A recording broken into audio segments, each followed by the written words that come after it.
Music director Tuntun Babu Salha Hajipur Vaishali. Music by चंदन सलहा।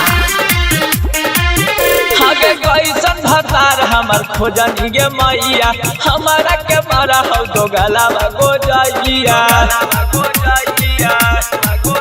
एगे कैसन भतार हमर खोजनी गे मैया हमारा तमारा हो दो गलावा गोजैया।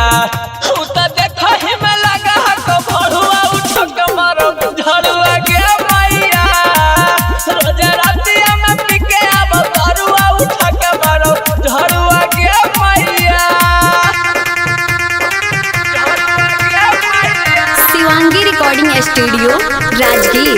Music director Tuntun Babu Salha Hajipur Vaishali.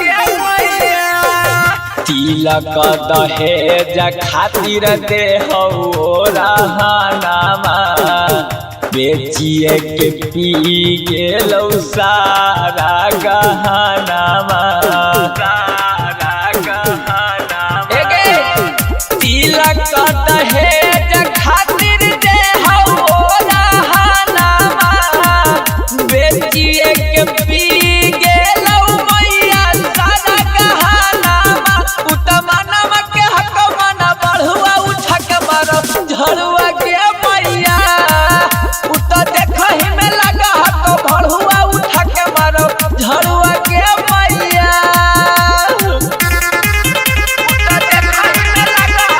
Music director Tuntun Babu सलहा। Music director Tuntun Babu Salha Hajipur Vaishali.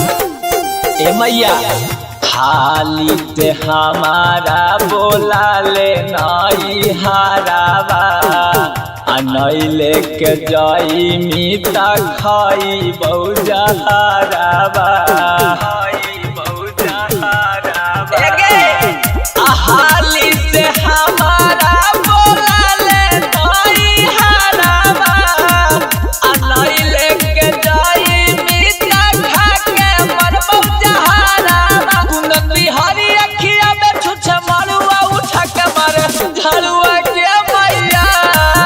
उमु के सब अखिया में छुछे मरुआ उठ के मारे झड़ुआ के मैया। Shivangi recording studio Rajgir.